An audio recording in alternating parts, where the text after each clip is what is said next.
One day, these guys see a ghost. It was a scary ghost that looked exactly like their dead king. They tried to talk with the ghost, but it refused to speak with them. Anyway, the new king, who was the brother to the dead king, didn't like the old king's son. He really liked his brother's wife, though. Also, the son really hates the new king.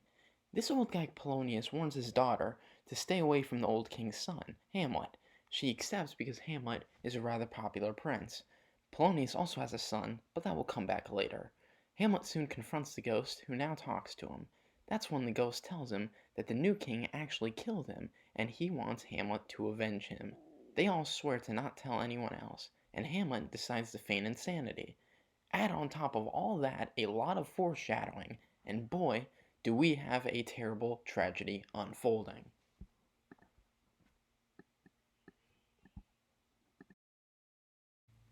Ophelia runs to her father, Polonius, to tell him that Hamlet became mad.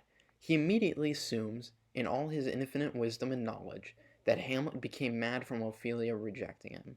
They decide to test Hamlet's madness, though. First, they read his love letter to Ophelia. It read, "Roses are red, violets are blue, and I love you." That confirmed he was mad, but they needed more evidence. So instead of calling a therapist, they have him talk to Ophelia. Hamlet repeats himself a lot and says random things. "Hello, is this Hamlet?" "No, this is Patrick." He even explicitly states that he does not love Ophelia and would never become mad over her. Polonius is saddened by this. Hamlet successfully convinces everyone that he has become mad. However, he was faking it the whole time and comes up with a plan to trap Claudius.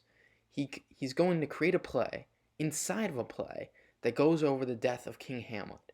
If Claudius reacts, then Hamlet knows that he killed the original King Hamlet. Hamlet says that famous line, "To be or not to be." Ophelia confronts him again, and he insults her a lot. This makes the cast realize he is not mad for love. The group then watches the play that Hamlet has prepared. It goes over the death of King Hamlet in the exact way that Claudius killed him. Claudius panics and runs from the play. Claudius then goes to pray, but for some reason is unable to do so. Hamlet goes to kill Claudius, but does not because he is praying. He says that since Claudius is praying, then Claudius will go to heaven if he dies.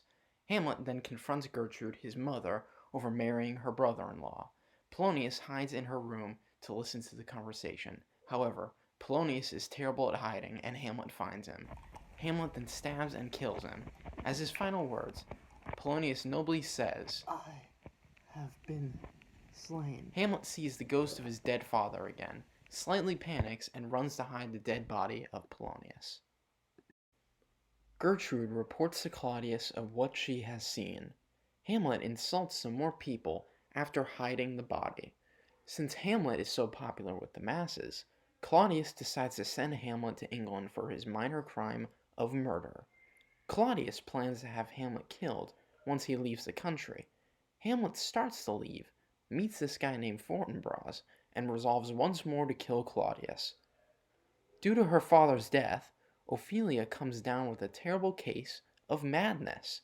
It's so bad that she begins to sing. Her brother Laertes returns with an army, believing that Claudius had Polonius killed. He learns what Hamlet did and resolves to kill Hamlet himself. Hamlet is saved by a bunch of random pirates and returns to Denmark in order to gain his revenge. Claudius learns of his return. Two clowns discuss the death of Ophelia as they dig her grave. They believe she committed suicide instead of being drowned and should not receive a proper burial. One clown throws up a skull. Hamlet makes fun of how jovial the clowns are in a gravesite. They are even singing, a distinct sign of madness. One clown throws up another skull. Hamlet then talks to the skull that the man threw up. The funeral for Ophelia starts. Laertes and Hamlet begin to fight. They are separated, but decide to duel soon. Hamlet and Laertes duel to the death. Hamlet and Laertes kill each other. Before he dies, Hamlet stabs and kills Claudius. Gertrude falls over, or something, I guess. As he dies, Hamlet names Fortinbras as the next king of Denmark. Hamlet receives a nice burial, and the story ends in a complete and utter tragedy.